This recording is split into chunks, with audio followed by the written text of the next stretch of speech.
people just don't understand the level of talent. You know, if you don't come to play in a grind session game, you can get blown out before you know what happened. And that goes, you know, I mean, you know, we had three Division I players, obviously with Dre and Alem going to Nevada and Kamani going to Portland State. But, you know, our junior class, Bret Hart Jr. has Division I offers. Carter Van Hammond has Division I offers. Kai Oliver has Division I offers. Jake Tenberge has Division I offers. I mean, we have, you know, we were rolling out there with 7 or 8 Division I guys, and we found ourselves down, you know, 20 points in you know 3 games. We had to make a huge comeback against Prodigy. You know, we had to make a comeback against Wesley Christian.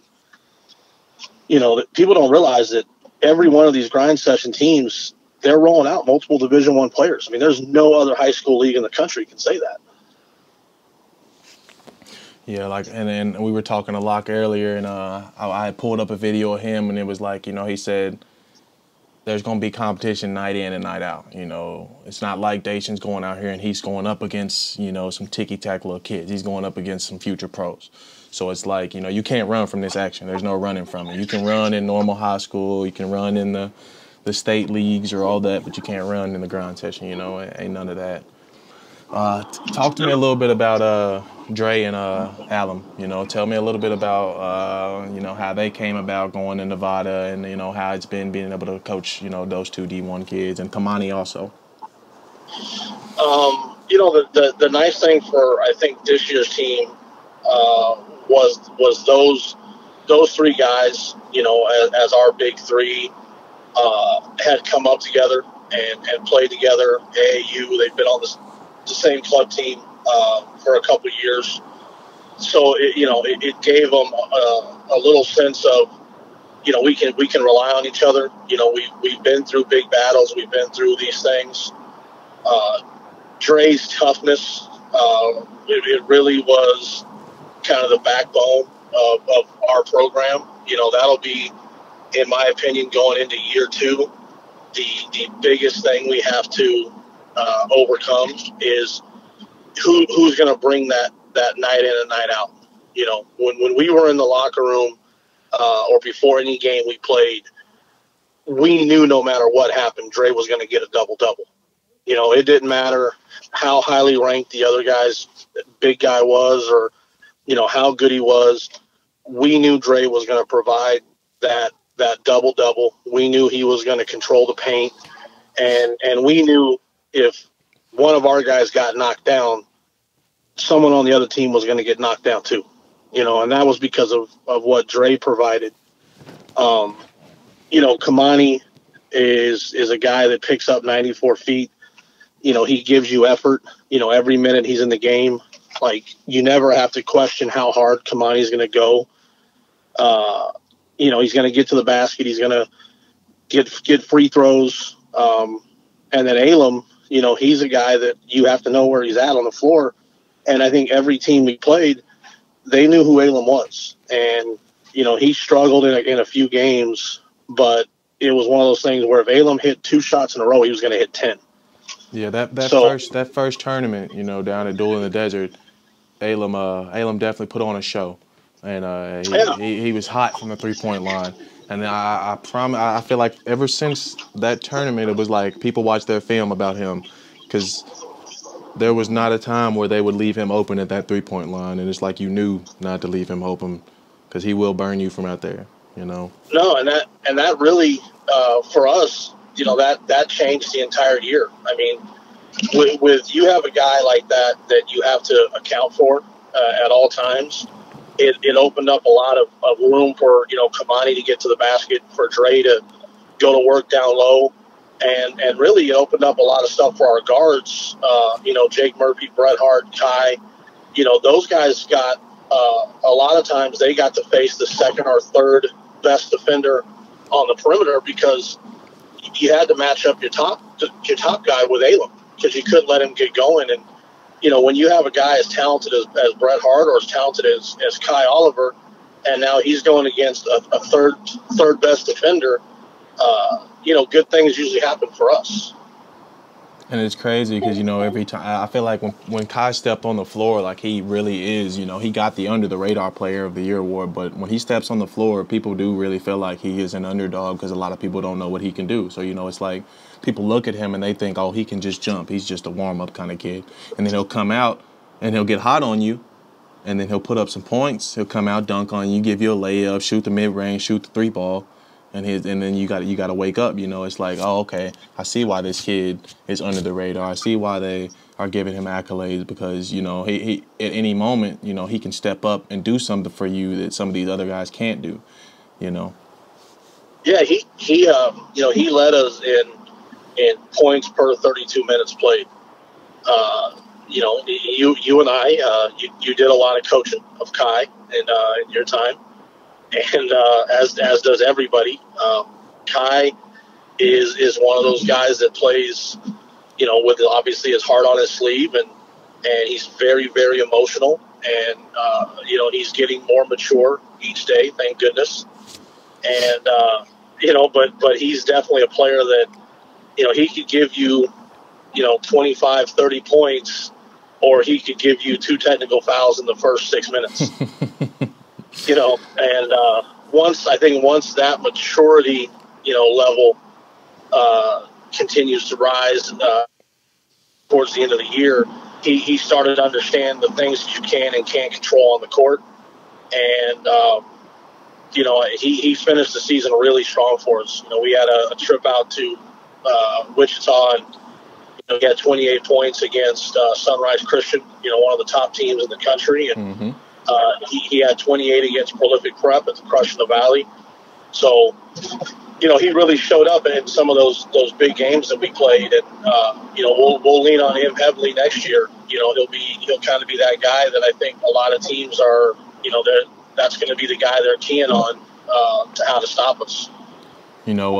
Just on our grind session games, y'all had 11 that weren't 18 or 20-minute games. So the 11 16-minute games, 16-and-a-half games, Kai averaged 13 points per game, 3 rebounds per game, 0.6 assists per game, and a steal per game, and half a block per game.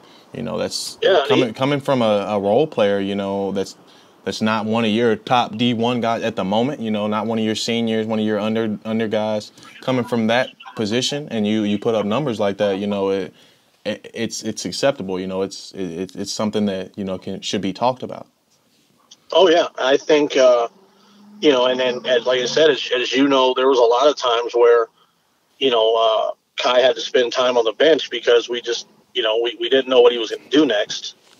And, that cut into a lot of minutes that he could play. But I think moving into a starting role next year, and like I said, the added maturity of everything he's going through now, I think he could be a guy next year that averages 20-plus points for us. Yeah, Kai and Dre, both of those guys, Dre, I talk to him on IG every once in a while. We just, I just kick talk with him, and Kai and Dre, those were two guys that, obviously me and you talked about them both a lot. After that first tournament, those were two guys that I was kind of like, I kind of want to put them under my wing and, talk to them because I can relate to those two guys, because when I was in high school, I was one of those guys that was really aggressive, and I was a football player. So, you had to tell me to calm down, or I was getting a tech or something like that. So, I can relate to Dre in ways that a lot of these other people can't. And I can relate to Kai in ways a lot of these other people can't. So that's why, I started talking to you about both of them and was like, I understand they have attitude problems and they're super athletic, and the ceiling is too high for the both of them. There is no ceiling really for both of them. And, those are two guys that I kind of just like talking to and like getting to know and just like chopping it up with, because they don't really probably have a lot of people that they can do that with, especially not in my position. A lot of people in my position aren't really going to care about those people. I have to go out of my way because I know that if I can talk to them and relate to them and just try to give them a little bit that I can give them, I know that they'll relate back to me and respect me more for not trying to just be, the guy that just stands around and criticizes and stuff like that. They actually, when I say something to them, I can see that they actually take it and want to do something about it. Like Dre, after that first tournament, when he had ended up hitting the wall, And I talked to him about that from then on and you never really, after that, there wasn't really much that we had from Dre. Kai definitely, he's got a chip, and I respect Kai and Dre, both of them, for the way that they play and how aggressive they play and the chips on their shoulders, because I'm one of those kids. So, it's like a lot of people were like, oh, these kids are good for nothing. They're bad kids. They're bad apples. They don't deserve anybody's time. And then, but it's like it's people like y'all that take a chance on them and see the bigger picture. What's been surprising is the feedback I get, and like the Nevada staff, they love Dre, and then the toughness he's going to bring, and the things he brings to the table, leadership wise. But during the recruiting process for Dre, and obviously going through the recruiting process now for Kai, it's amazing how many coaches call and say, I had a really good talk with Kai, or I had a really good talk with Dre, and it's like they were expecting them to be, that kind of chip on the shoulder, mean mug player that they see on the court. And what they find out is when you get them on the phone, or you have a conversation with them, or you get them on campus, they're actually the complete opposite. Like they both literally flick a switch when the game starts, and that's it's just the way they play. I mean, they play the game like every possession's the last, every play's the last, and their teammates love them for that. As coaches, we love them for that. But when it's over, Kai and Dre, they're the first two in the locker room laughing. They're the first two, in the locker room planning stuff with the other guys. They're the room that all the rest of the players are hanging out in at the hotel. Like you said, there's that switch, and it's not an easy switch to control, especially for kids in that position like that, And then through the year, we've definitely seen both of them grow to the point to where they now have control over that switch. We don't see DeAndre doing the stuff that he was doing at the beginning of the year. You don't see Kai doing the stuff that he was doing then. They've grown, like you said, they've matured. So that's something that they've needed. This is something that they've needed. They needed to be around people like y'all. They needed a platform like the Grind Session. They needed people around them that cared about them, that could push them to their limits and beyond their limits that they didn't even know they had. 100%. And we've had we got a handful of other players. Right now, I think when it's all said and done, Jake Murphy just picked up another Division I offer. He was a kid that quietly had a big year for us. Another dead eye coming shooter. Off the bench. Yeah, and he's in a situation where had he not played on the Grind Session, I think the question marks that were about his game would have continued to stay the same, and maybe those Division I offers don't happen. He's picked up 3 Division I offers since leaving his regular Arizona high school, and I tell people all the time, he was the same player at his Arizona high school that he was for us on the Grind Session. The difference is, the question marks were, can he defend, at the college level? Can you get those shots off at the next level? And when you go in and you hit 4 threes against prolific prep, and the Crush in the Valley, or, you hit, 2 big threes against Dream City in the second half during our comeback, all of a sudden the question marks, kind of leave college coaches' minds like, hey, he can do this at the next level. So, John, we talked to, Phoenix Prep basketball. Tell me a little bit, tell me about the facility, y'all. Y'all have top-notch facilities out there. It's probably some of the best that we've seen on a Grind Session. Tell me a little bit about how that helps, y'all with, growth and development, and just having the facility and being able to, get the players in there whenever and stuff like that. Well, yeah, as you guys saw it, we're tremendously blessed. I mean, for a lack of a better way of saying it, like, I think our facility rivals a lot of Division II, Division III, even low-level Division I facilities in the country. From the start, having the weight room that we have, we've got some of the the best weight room equipment, we basically modeled our weight room after a Division I college weight room with the Kaisers and the Pitch Sharks, the Vertimaxes, the things that we put in there. But the most important thing that we put in there was Chuck Howard. And Chuck Howard was the strength conditioning coach for Grand Canyon University's basketball program. His son, Jordan Howard, and Marcus Howard from Marquette both played for us. And when Chuck came in with League of Champions and took over that facility, that gave each of our guys, basically a college trainer in a college training room to get ready. And each of our players gained muscle, weight. In Dre's case, lost a lot of weight from being a football player. And having the ability to have Chuck Howard and that weight room every day provided to him, that really took us to another level. As you guys know, Arizona's known as, having soft players, having players that aren't very tough. And, I think at least from the Phoenix prep side, we erased that. It's one thing to have all these other prep schools in Arizona, but their players aren't from here. Their players are from around the country, and in some cases around the world. In our case, every one of our guys was, literally an Arizona player that we made bigger and stronger in our weight room. Then having 3 full courts, including a legitimate 9450, which, most high schools don't play on. I think that really went a long way for us, having a court like that, simply because, if you can play on a 9450, if you can play on a 9450, you can play against anybody. Having 6 doctor dishes, all of our guys were able to get in and get on a doctor dish and get 500 shots up before we ever start practice. Not having to share our gym or our court with, volleyball or whatever else is going on at a high school. All those things, they played a big factor in our team's improvement. And then finally having Nick Crawford in the cryo recovery lab, as a former athlete, sometimes the best thing you can do is taking care of your body. Yes, sir. And, it's not called the grind session, for no reason.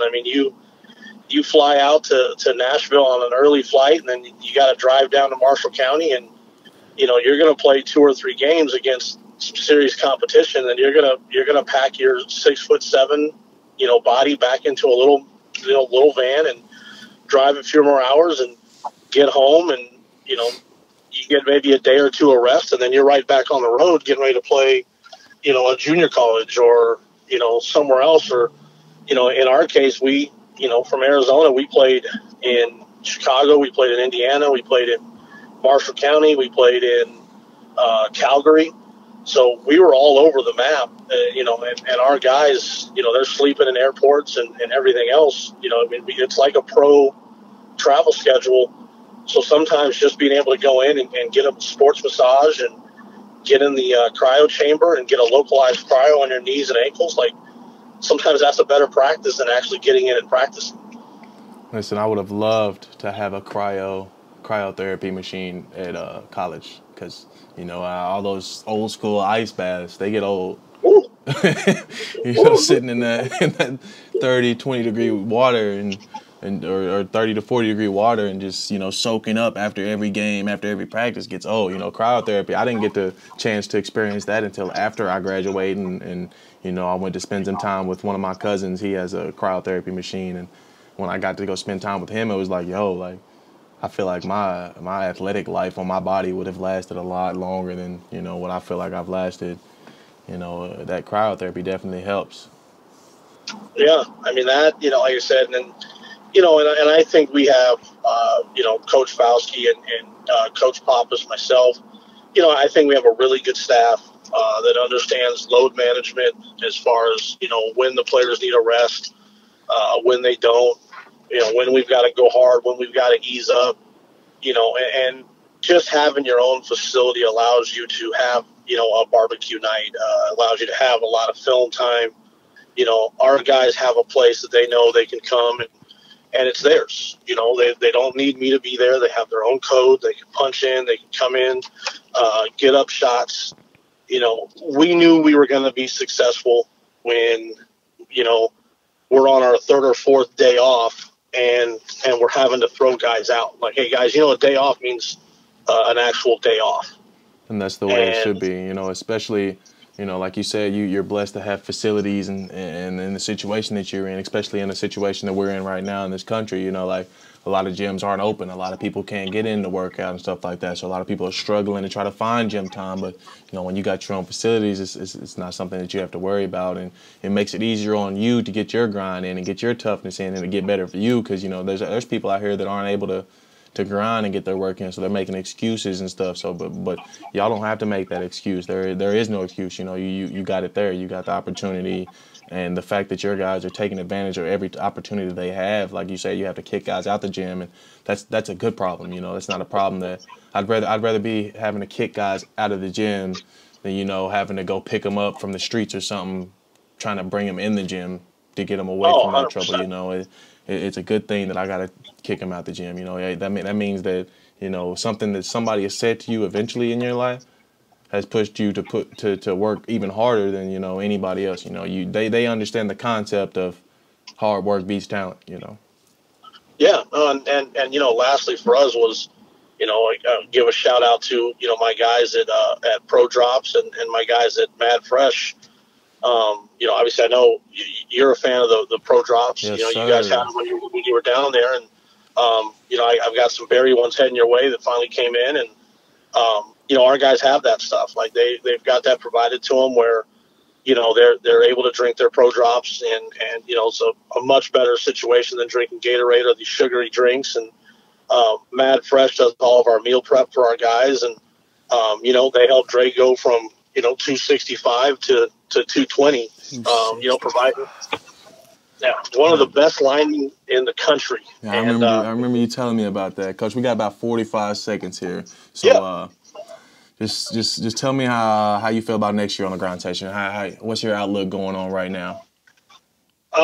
We're really excited, really excited. I mean, obviously, like I said, bringing back 4 or 5 guys that already have Division I offers. With a year of experience, they've been there and done it, and they know what it's like, so they know what to expect. And the 3-4 guys that we've got coming, they've all got Division I offers already, and they've won state championships this year or competed for them, and they're excited. They saw what happened last year, and they're ready for the grind. Hey, I appreciate you, Coach. You also just got a transfer in, Andrew King. Hopefully he can come in and do something for you. But I appreciate your time, Coach. I always got love for you. You and Coach Fowlsky, hope you send my regards to the whole Phoenix Prep family, the Hearts, everybody. Definitely, brother. Appreciate y'all. Y'all been very hospitable to me and the rest of the people. Appreciate those Pro Drops, too. Yes, sir. We'll talk to you soon. Yes, sir. Bye.